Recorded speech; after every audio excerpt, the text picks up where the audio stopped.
I hear that from all kinds of authors, whether they're published by a big five or whether they're self-publishing. They all think, and they all often all believe that they're going to make a lot of money.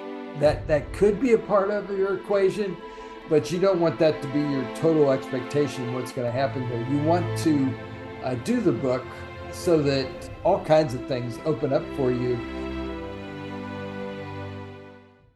We'll talk about this and much more today. Welcome to a Writer's Day podcast. Hey everyone, welcome back to a Writer's Day podcast. My name is Ruth Douthit, and I'm an award-winning, multi-published author of books in various genres.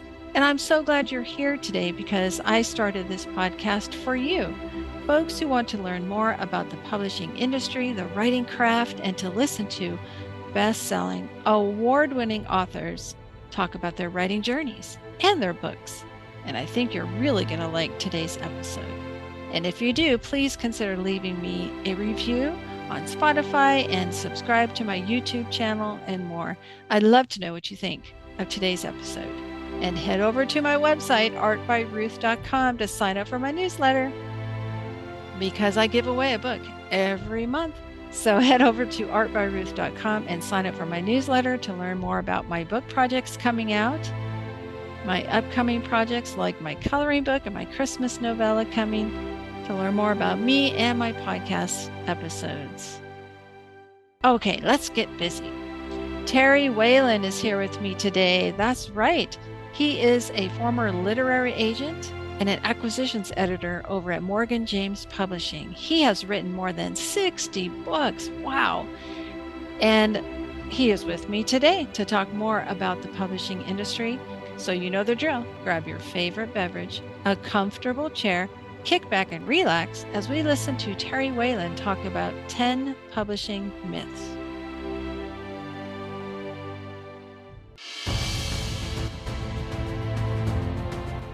Hey everyone, welcome back. I'm super honored to have author Terry Whalin with me today. Wow, I think I first heard you speak, Terry, at the ACFW conference in 2012. That was my first time attending.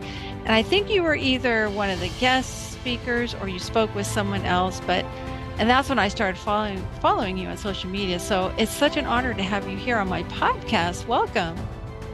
Wow, Ruth, it's great. Yeah, I haven't been to ACFW for a number of years here, but I'm very glad to have this opportunity to talk to you today. It's great. Yeah, me too. I haven't been able to go, I think, since 2017. But yeah, I have met quite a few folks there that I've had on my podcast. So this is great. Well, why don't you start off telling my listeners, for maybe the two listeners out there who don't know who you are, why don't you tell them a little bit about yourself, and then we'll talk about your book, 10 Publishing Myths. Yeah, I appreciate this opportunity. I've been writing and publishing here for a long time. I majored in journalism in college. That's what I thought I was going to do, was be a newspaper reporter. But halfway through my sophomore year, I was at the Indiana Daily student newspaper, and I couldn't get my fingers on the right keys. And this was in the pre-computer days. So I was sitting at an old Royal typewriter, and every time I made a mistake, I muttered to myself, Jesus Christ, Jesus Christ. And this little blonde-haired girl that was sitting next to me, she said, "Oh, Terry, don't say that, because one of these days when you really need Jesus, you'll call out for him and he won't be there." And I thought, what's this? I'm a Christian. I go to church when I'm at home. I read the Bible in church when I'm at home. But she recommended that I go down to this little bookstore a couple blocks off the Indiana campus, and they had pretty cards and posters, and maybe I'd find a book that interested me. So I wandered down there a couple of days later, and I bought this book called Jesus the Revolutionary. I thought, how in the world could Jesus be a revolutionary? And I read that book, and it showed me a different side of Jesus than I'd ever seen before. And about that time, somebody invited me to this Jesus People gathering in downtown Bloomington. These people were sitting on little scraps of carpets with little candles lit. And those people, Ruth, had something that I didn't have. And so I got a Bible. I changed the direction of my life. So I thought I was going to be like a newspaper reporter on the Indianapolis Star, the Chicago Tribune, or one of these places. Instead, I joined this group called Wycliffe Bible Translators. And I spent 10 years of my life in linguistics. Um, I actually have a New Testament on my shelf from the Southwest Cachiquel people in Guatemala that I worked with that wouldn't have existed if I hadn't have made those kind of choices. And I wandered back to my writing, and I've written for more than 50 magazines. I've published more than 60 books with traditional publishers, all kinds of stuff I've written over the years, children's books, devotional books, how to. Couple of my books have sold over 100,000 copies. And then I'm now working as an acquisitions editor at Morgan James Publishing. I've been there the last 13 years. It's my third company in the acquisitions area. So I've worked with hundreds of authors over the years on publishing their books, which is, I do it for the simple reason that books change people's lives. And I know that firsthand because years ago, I read that book that changed my life. Oh, I love that. That is so encouraging. And it's so true. Books change our lives, beginning with the Bible, right? That is life changing. That's right. Ah, that is an incredible story. Well, so you seem to have a gift for writing. Did you always feel that you were meant to be a writer even when you were a little boy or You know, it was really a high school English teacher that saw something in uh my writing and encouraged yeah. me to join the high school newspaper staff, and so that's where I started. I worked for the local newspaper one summer while I was in college, so I did a stint at the Peru Daily Tribune. So I went to high school in Peru, Indiana, is where I went to high school. So that sort of propelled me to journalism, which is what I did in Indiana. Yeah, I have so many writer friends who started off in journalism. They got an undergrad degree in journalism. And did you find that it really helped you to be a concise writer and to be able to handle the editing process, to have that thick skin? Yeah, it's very helpful because you learn how to just not dilly dally around at your computer. You have deadlines. You have to sit there and crank it out, and so you learn how to make a good first draft and all that kind of thing. So yeah, it really is a helpful skill that I gained from that. Wonderful. Well, so let's talk about your book, 10 Publishing Myths. Thank you so much for sending me a copy. I was flipping through it today and last night. I find it fascinating and very helpful.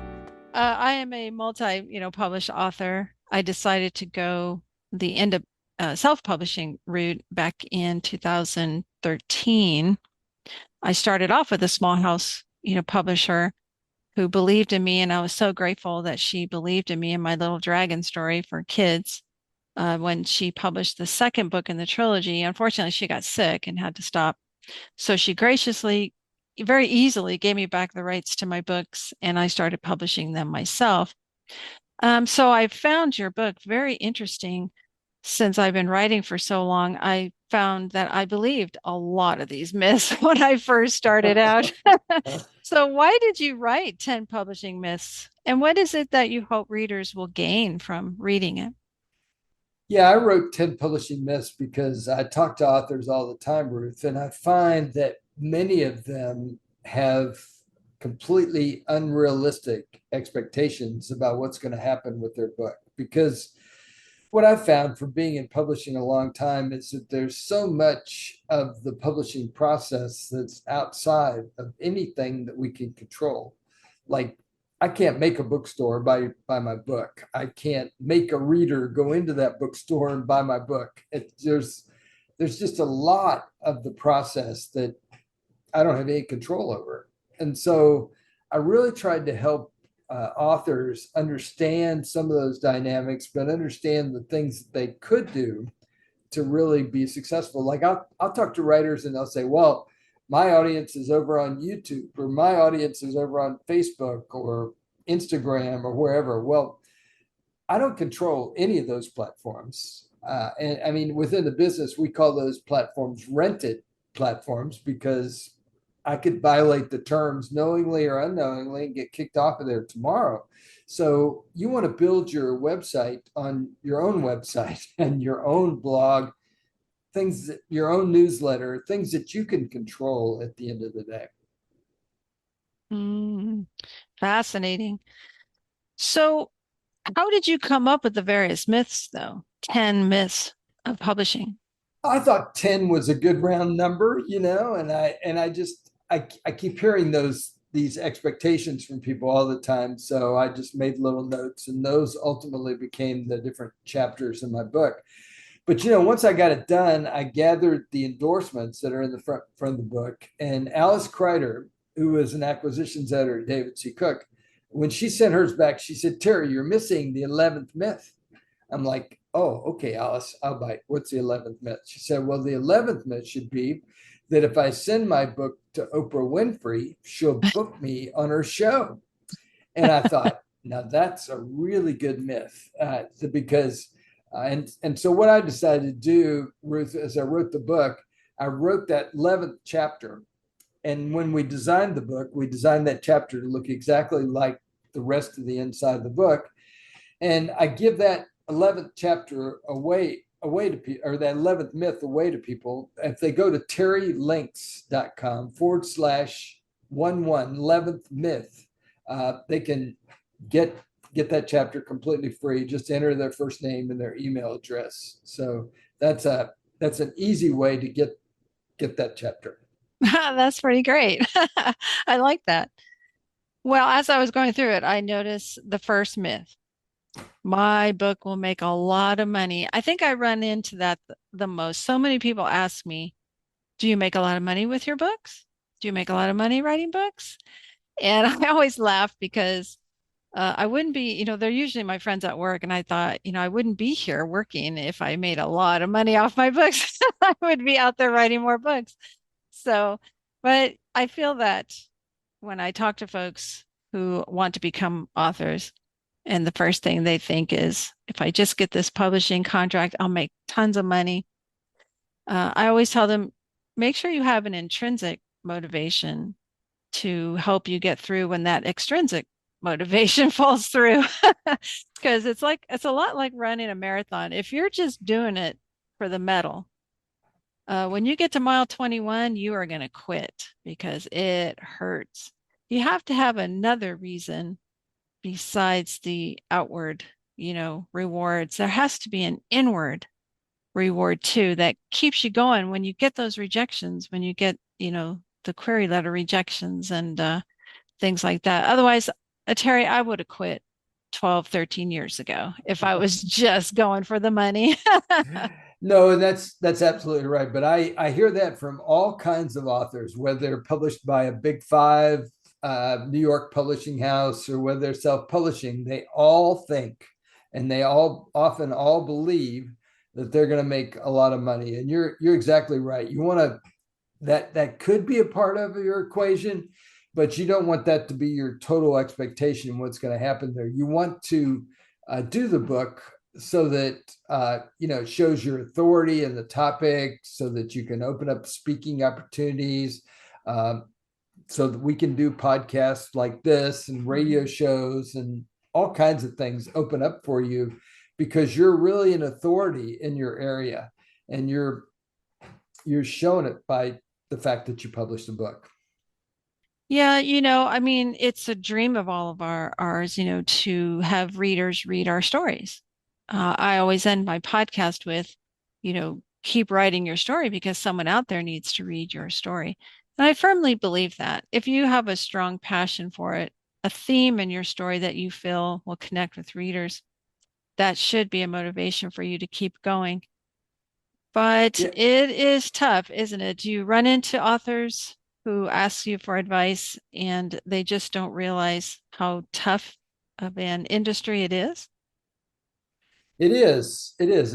It's hard for all of us, and rejection is a part of it. But uh, if your motivation is different, then you'll keep going no matter what. Like when I started blogging, for example, in 2004, people thought gee, that's a crazy way to spend your time, Terry. You're an acquisitions editor. Why should you be blogging?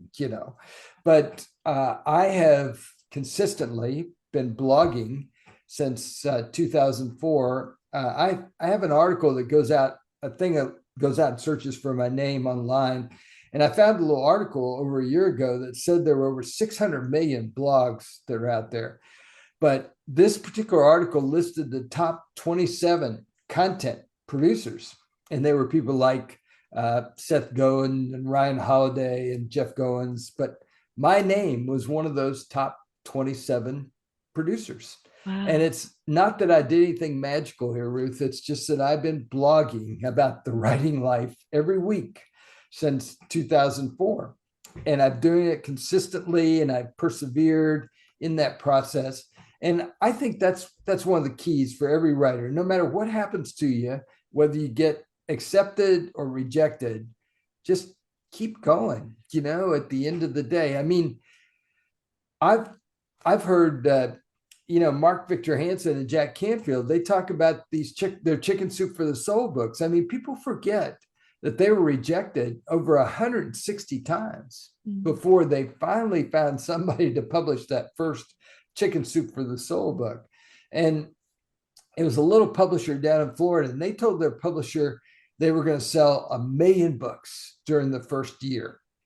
And their publisher laughed at them because they'd never sold 1 million copies of anything. They thought that was a ridiculous idea. It took them a year and a half, Ruth, to sell their first 1 million books. Wow. And the way they did it is they talk about how they followed what they call the rule of 5. They got up every day and they did 5 things to be telling people about their book. They did a radio show, a television show, a podcast, a magazine article, a newspaper article. I mean, there's dozens of things you can do, but the fact that they did 5 and they did it consistently day after day after day, that's what was the tipping point for them. In other words, it takes work, doesn't it? It takes work. You don't just get to publish a book and then sit back and relax. And that's another myth I wanted to ask you about. Do you run into a lot of authors who think, well, if I just get a publishing contract, the publisher will do all that for me. They'll schedule the radio interviews and the podcasts, and they'll do all the marketing for me. Do you run into that? Well, that's one of the myths too, is that my publisher will market and sell my book. And believe me, your publisher cares about your book. I mean, at Morgan James, where I work, I mean, we publish almost 200 books a year. So we have a lot going through the publishing house. And we really do care about our authors and we care about your book. But our caring is divided because, look at all the people we're working with. So you want to realize that and understand, sure, your publisher is going to do some things, but you as the author are the greatest person with the greatest passion and the greatest desire for your book to get out there. So you have to lean into that and use that as your fuel to really get your book out there in the best possible way. Now that leads to my next question that a lot of novice writers ask me about. So many agents will see if you have a platform before they sign you. Can you tell us a little bit about what that means to have a platform? Yeah, a platform is really talking about your connections to readers, your visibility in the marketplace, and people build those all different kinds of ways. But the higher your numbers, the better, obviously. But it takes a lot of work. I mean, I was one of the early adopters on X, Twitter, for example. I have 175,000 followers over there. I've been on LinkedIn for a long time now. I have 19,400 connections on LinkedIn. My blog I was telling you about has over 1,700 or 1,700 entries in that. So I think there's really something to this whole persevering consistency thing. And that's something that all of us have to do. We start small and then you just grow it from there. And that's basically what the whole platform thing is. Yeah, so making connections to readers. And it doesn't mean you have to be on every single social media platform out there. You really don't find I think the best advice I heard was find the ones that are most comfortable for you and the ones where you've actually sold a book and connected with readers. So I had to drop out of a lot of them where I never once sold a book, and I just tap into the ones where I connect with readers and I actually have sold books using them. So otherwise, I would go crazy having to post on every single one. I can't do that. I have a full-time job. And podcasting has definitely been a great way for me to connect with my readers.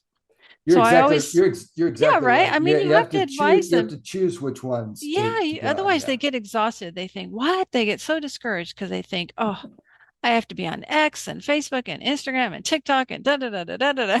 It's like, no, no, no, no. And yeah, so that advice really helped me. It kind of calmed my rising anxiety. I think I was at a conference when I heard that, and I could just feel the anxiety rising in me like, what? You mean I have to do this and I have to do that? But It is a no, lot of work. It is. I kid you not about that. But to do it consistently is really what is important, I think. that's what I've heard too. I've had Dan Walsh on here talking about that, and he firmly, he has a set of, I think, not rules, but tasks that he does with each book that keeps it in the public eye and connects with his readers. Custom Mapes as well. He has a schedule that he follows every morning. And it's kind of like the five rules where he wakes up and he does like five or six things every morning pertaining to marketing and, getting the word out about his book. So It's and great. they both get 3 or 4 thousand reviews every time they release a book. I am just always in awe of that. It's amazing. I have readers, I do, and this is where I get frustrated. I did a Christmas book last year and it became a bestseller. And I re-released it in July as an ad for Christmas in July, and it became a bestseller.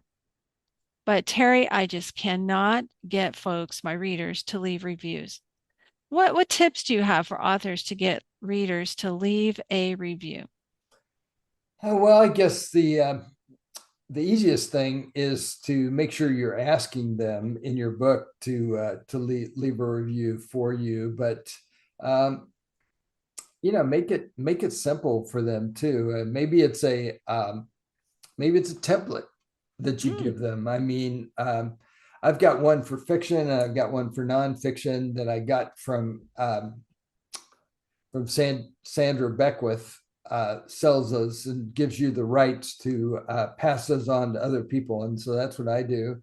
That makes it simple for somebody to know, oh, I just have to answer these questions about the book after I've read it, and then that becomes my review. A lot of people don't even know how to write a book review, so they're sort of stuck as far as what to do. But you're exactly right. We need those reviews out there, and they're very important to us.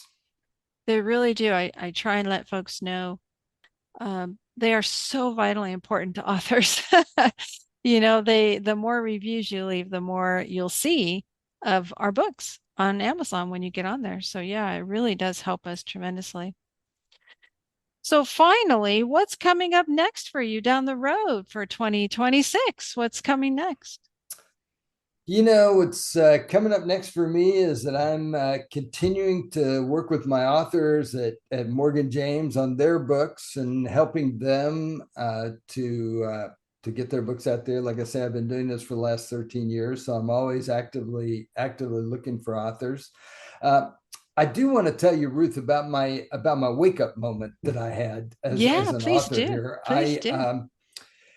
It was actually in 2007. I lived close to where you live. I was in Scottsdale, Arizona. I had a little literary agency that I was running back then. And Mark Victor Hansen was having this event out in California called Mega Book Marketing University. He invited me to come as an agent. And so I took pitches from people throughout that event. But at that point in my life, I'd written about 50 books for traditional publishers. So publishers were paying me advances, they were making pretty books, they were putting them in the bookstore. But when you write those kinds of books, the publisher uh, once a year, maybe quarterly, will send you a financial statement about how your books are doing. Well, all of my books at that point were in the minus category. They weren't making money. And so I didn't really know, but I figured I must be doing something wrong in this whole area. So when I went to Mega Marketing University, I sat there with all the 400 people that were there and listened to all the different speakers. Now, one of the speakers that was there was Jack Canfield, the other co-author on Chicken Soup for the Soul. And Jack has this book that I have on my shelf called The Success Principles. The very first principle in this book says that I will take 100% responsibility for my own success. Now, none of us want to take 100% responsibility. We want somebody else to do it, some agent, some publisher, please, somebody other than us. But as I was sitting there, I decided to change, and I decided to take 100% responsibility for my own success. So I really started to, do what I needed to be doing, to be telling people about my book, to have a newsletter, to have a blog, have a social media presence, all those kinds of things. And that's part of the key, I think, is to really not try to put that responsibility on somebody else, but to take your own responsibility and be using that day in and day out to be fueling what you're doing. That is a wake-up call, isn't it? Wow. Well, if you could have a new author, brand new author in front of you, and you really want to encourage them, what attribute would you tell them is the most important one to have in order to be successful? I mean, everybody has their own definition of success, right? So I would ask them, what is your definition? But most of them have an idea of what they mean by being a successful author. So what attribute do you find is the most important one? Well, one of the most important ones I would think would be your own curiosity and your own desire to keep learning and keep opening up the doors. I mean, there is no 1, 2, 3 formula out there for what it takes to become successful. All of us are on this journey, is what I'd say, this road, and we have to try different things and see which things are going to work for us at the end of the day, and then get into those things. That's, like you say, that's why I wrote 10 Publishing Myths, and I really tried to make it easy, Ruth, for people to get my book at the end of the day, because if your listeners go to publishingoffer.com, publishingoffer, offer.com, they can get the book from me for only $10. And that includes the shipping, along with over $200 worth of bonuses. And I did this for the simple reason that I really want people to get this little book and read it, and then apply the different things to their own life. That's why in each chapter of the book, I have what I call a myth buster action, which is really just a practical application related to that chapter that the reader can take for their own life. And it doesn't matter whether you're self-publishing or whether you're published by a traditional publisher or however you're publishing your book. All of us can use that information in our own writing, in our own life. That's so true. Wow, that's a great offer. Thank you for that. That's amazing. And so listeners, head to terrywhalin.com as well to check out more about Terry. His bookstore is there, and he has, so much more information for you about his other books, like writing a book proposal. I'm going to check out that one and so many more. Wow. It's a wonderful website that has so many resources.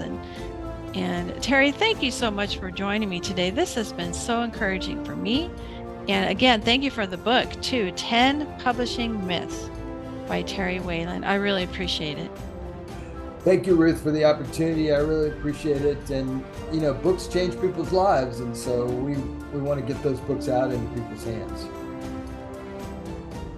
Wasn't that wonderful to listen to Terry Whalin talk about the publishing industry and those 10 publishing myths?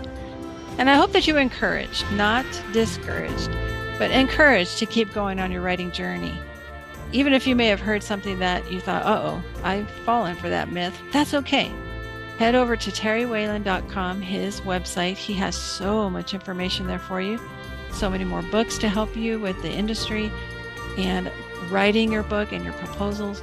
So head over to his website to learn more. So please be encouraged, not discouraged, by today's conversation with Terry. And yeah, take advantage of that offer he has to get the book 10 Publishing Myths. It's wonderful. I was reading through it last night and reading through it again today. So go purchase your book for only $10. That's amazing. And I hope that you've been inspired to keep going on your writing journey, because like I always say, someone out there needs to read your story. Thanks for listening. Until next time, God bless.